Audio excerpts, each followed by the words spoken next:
All right. Hey, gay TV.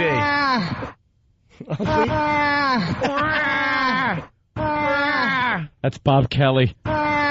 Moaning in pain because he broke his knee. No, that's actually when he washed up and somebody carved their initials in him. They dumped water on him. Bob Kelly is the star of Torgasm, by the way, on HBO. He is the star. And I think this coming Sunday is the I Broke My Knee episode. I broke my knee, man. Broke my knee, dude. I watched Torgasm last night. I got a really good laugh out of it when stupid Dane lost the race and Bob had to bring him up and show. It was just a really funny moment between those two. When Bob was like, come on, because Bob's so obnoxious. And I know him, and he's like trying to show Dane what it's like to be number one and win the award for the go-kart races. It just really made me laugh. I really enjoyed that. Cool. So we're excited about the Opie and Anthony Traveling Virus, the comedy event of 2006, presented by Bud Light. Always worth it. All right?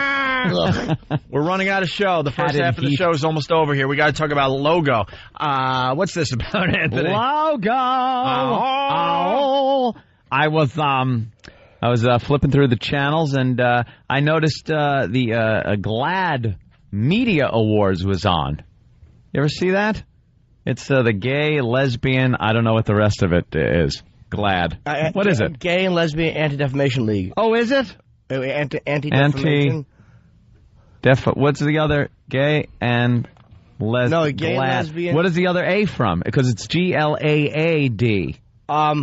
American, I could be anti-defamation. I could be completely wrong.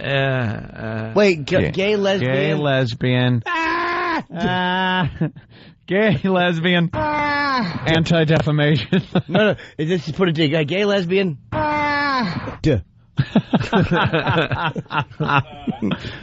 You know? Gay and lesbian. AIDS are Alliance Against Defamation. What? Alliance Against Defamation. So it's really GLAAD. GLAAD. We're glad. We're so glad. And they were doing the media awards last night. So I stopped there and could not change the channel. It's actually a great channel. It was a... Dude, did you see that show? Don't like that. It's not a cigar. I got to tell you, I was just fixated with it.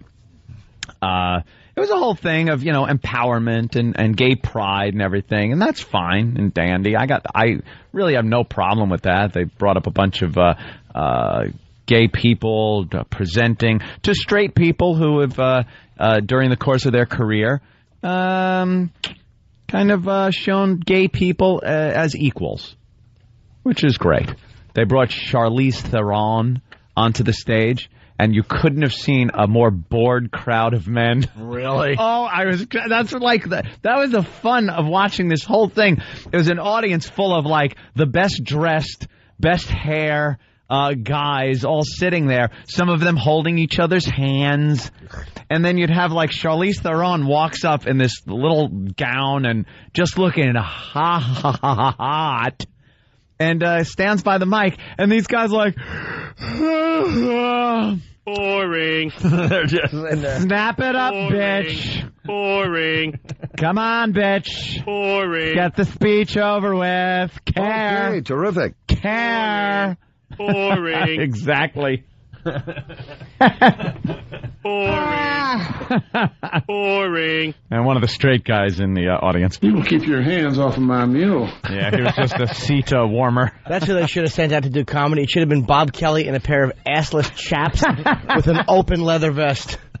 If it was assless chaps, he'd be invisible.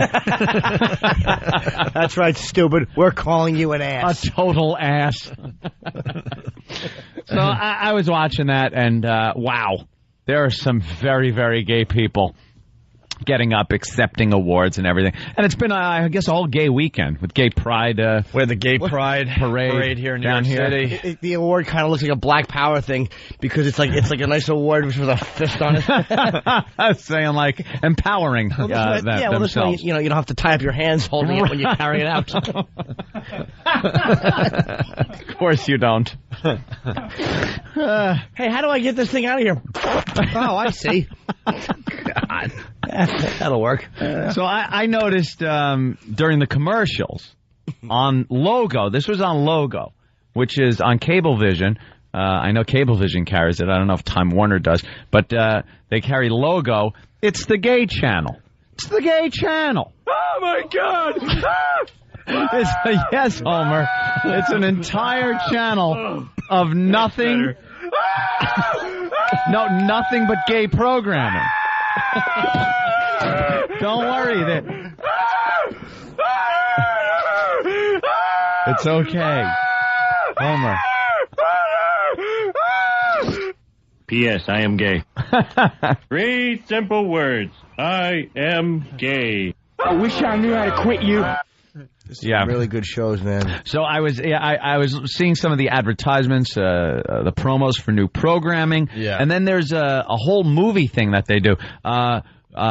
Quintessentially Queer, it's called, and I guess queer has become like, I wish we could say it, but the N-word in the gay community, where it's okay for gay people to use the word queer when describing themselves or programming or something like that, but straight people can't use it because it's very derogatory. That is the stupidest thing. I don't like that rule. I don't like either. rules. That rule stinks with the black word. It stinks with the gay word. I'm like, okay, from this day forward, it is never called the N-word. It's the black word. You just coined a perfect example because it seems more offensive as the black word. It's the black word. Jesus Christ. But that argument is so stupid. It We're really allowed to is. say it, but you're not.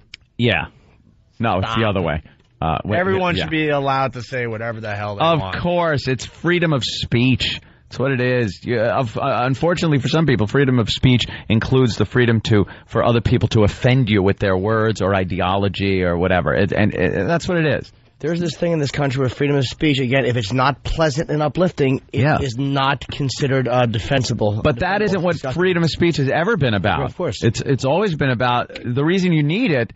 If everything was pleasant and everyone agreed with it, you wouldn't need to write it down and say, hey, people have the freedom to speak. Because everyone would go, I don't mind what he's saying. It's lovely. It's the freedom to say things that people don't want to hear. It's to protect unpopular speech. Right. And again, we all know TPM, time, place, and manner. You can't yell fire in a movie theater. We're not talking about that. We know it. Can you yell the black word in a casino that's being shot up, though? I couldn't belive that happened. The Golden Nugget, which is just a fantastic casino. Wonderful. $200 saved for the year.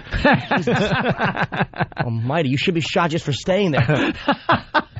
Yeah, great. Well, anyway, so I'm watching the gay channel. By the way, the black word, you mean lazy? No, I don't. No, Mr. Torrance. That's very funny. Mr. Torrance. Mr. Torrance. Of course. All right, let's go. Yeah, the gay channel. So I was watching some of the promos. I said promos for shows that are on. One is Noah's Ark. All right, what's wrong with Noah's Ark? Noah's Ark. Okay. Yeah, spelled A-R-C. Logo explores the daily lives of Noah, Alex, Ricky, and Chance. 4 African-American gay men in Los Angeles through their relationships with their friends and lovers. Noah believes he's finally found a love in his new boyfriend, Wade. Wade? My dear Wade. Oh, these are fantastic numbers there, Chance. But soon realizes that he, along with his best friends, must still endure the everyday drama that comes with living in L.A. From new boyfriends to strained friendships to career changes, these men persevere and live their lives with grace and wit. Did you see the big episode where Wade thought that Noah was cheating?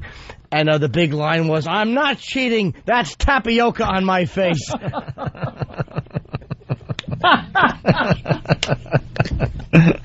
No, I missed that one. Yes, the Pudding Chronicles. Someone's got to get audio of these TV shows, please. Oh, yeah, absolutely. Then there's one of my favorites here. It's called The Complete Tale of the City. And here's a little synopsis of an episode. Tensions arise. I guess it's this multi-cast, like an ensemble cast, kind of soap opera-y. I guess you can compare it to a Dallas or a Falcons Crest kind of a show. Who knows? There's a Tom Selleck-looking guy. Yeah, Tom Selleck guy with his 70s porno mustache. But tensions rise at 28 Barbary Lane as Norman investigates Mrs. Madrigal's past. Edgar is blackmailed by an anonymous man and learns of Mrs. Madrigal's secret. Michael unexpectedly finds a friend is a straight womanizer, Brian, as they go out together searching for a good time. And then, of course, John spends time in a bathhouse and encounters a familiar face. Like, the whole thing was okay. Like, you could kind of get... Like, it's almost like what the hell is that stupid show with the old broad solving crimes? The Murder, She Wrote. Yeah, it was almost like a Murder, She Wrote episode until the bathhouse at the end. Wait, I want to know what the familiar face in the bathhouse he saw. It was the Grim Reaper? His physician. Oh, Jesus. But every episode has to have some type of this real hardcore gay thing. Like, and that's all the shows. It's not just about, like, guys, because I know gay guys and gay people in general want acceptance in society as just let us be us. But the shows aren't just like gay guys. It's got to be some over-the-top thing. Like, well, why does it have to be in a bathhouse? That is such a stereotypical place for gay people to be. The bathhouse. Meet Dirk. He's a decorator of glory holes by day, is he? Of course he is. Of course I want him teaching my children. Of course I do. And then they had, this one isn't what I thought from the title. The title's called Wisecrack. Must be about a smart girl. It's a stand-up comedy series. Oh. I get it.